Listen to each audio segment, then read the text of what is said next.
Hello అండి. సింపుల్గా అయితే ఈ విధంగా అయితే రాగి జావనైతే టేస్టీగా జస్ట్ వాటర్తోనే లిక్విడ్ లాగా అయ్యేటట్టు ఇందులో ఏం యాడ్ చేయకుండా ఉండలుండలు కట్టకుండా ఈ విధంగా అయితే కన్సిస్టెంట్ని రెడీ చేసుకోండి. ఇది ఏంటంటే చేసిన వెంటనే మంచిగా ఫ్యాన్ కింద పెట్టాలండి. ఎందుకంటే ఇది మీద అట్టులాగా కడుతుంది. అందుకోసం అనేసి చాలామంది పిల్లలు ఏంటంటే ఇలా అట్టు ఉండడం వల్ల తినరు.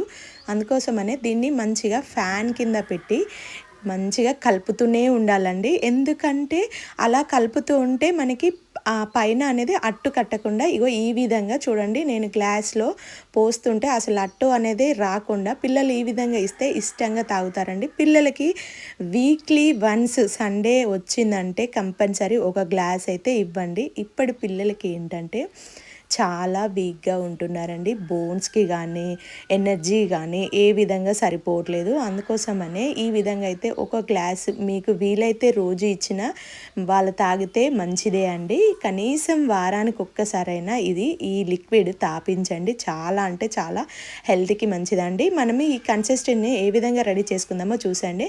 ఇది ఏంటంటే మనకి ఫస్ట్ ఒక థిక్ గిన్నె లాంటిది తీసుకోండి. ఎందుకు అనంటే అది మనము చేస్తుంటే కొంచెము కింద అడుగంటినట్టు మాడిపోయినట్టు అవుతుంది అన్నట్టు. కొంచెం లేయర్ థిక్గా ఉన్న గిన్నె అయితే, పల్చటి గిన్నె కాకుండా కొంచెం థిక్గా ఉన్న గిన్నెనైతే తీసుకుంటే మనకి మంచిగా పర్ఫెక్ట్గా వస్తుందండి. నేను ఇందులోకి ఒక సగం కప్పు తీసుకున్నానండి పిండి. నేను ఇది పిండి ఇంట్లోనే పట్టించుకుంటానండి, బయట నుంచి కొనుక్కురాను. ఇంట్లో 1 కేజీ 2 కేజీలు అలా పట్టిస్తానన్నమాట పిండి దగ్గర.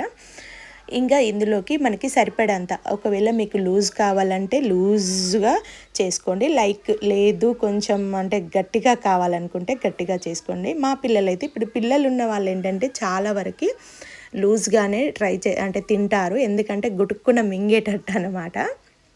ఇందులోకి కొంచెం మనకి సరిపడంత ఉప్పు అండి. మీకు ఎంత అంటే కొంతమంది చప్పగా తింటారు, కొంతమంది నోటికి నిండుగా ఉండేటట్టు ఉప్పు అలా తింటారండి. ఇది నేను గ్యాస్ పైన పెట్టేసుకున్నాక వెంటనే మనం ఏంటంటే ఫుల్ ఫ్లేమ్లో పెట్టేసి కలుపుతూనే ఉండాలి. ఎందుకంటే ఇది కొంచెం టైం పడుతుంది కదా. మనము కొందరు ఏంటంటే వాటరు బొర్లేటట్టు వచ్చినప్పుడు అలా అయినా పిండి కలుపుతారు, లేదంటే ఇలా అయితే మనకి ఉండలు కట్టదండి. ఈ విధంగా ట్రై చేయండి. ఇదిగో నేను ఫుల్ ఫ్లేమ్లో పెట్టేసి మంచిగా ఉడకబెడుతున్నాను అన్నట్టు. ఇలానే తిప్పుతూ ఉండాలండి, అది ఉండలు కట్టకుండా మంచిగా అది పొంగు వచ్చే వరకు తిప్పుతూ ఉంటే మనకి ఉండలు కట్టదండి. ఈ విధంగా ఆటోమేటిక్గా ఇప్పుడు తిప్పాల్సిన అవసరం ఏమీ లేదనమాట. ఇలా బొర్లుతూ ఉంటుందండి.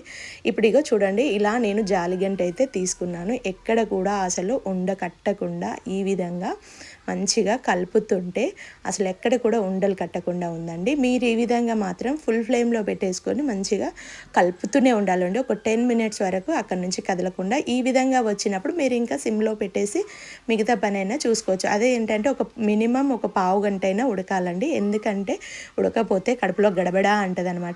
నేనైతే డబ్బాలో అయితే స్టోర్ చేసుకున్నానండి. పిండి మంచిగా మెత్తగా ఆడించుకున్నాను అన్నట్టు.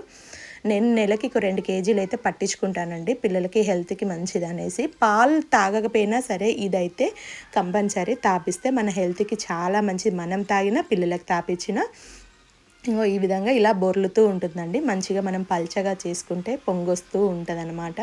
మంచిగా దీన్ని మళ్ళొకసారి కలిపి పక్కన పడేసేయండి. అంటే ఇంకా దాని జోలెలకి వెళ్ళాల్సిన అవసరం లేదన్నట్టు, అక్కడే ఉండి చేయాల్సిన అవసరం లేదండి. సింపుల్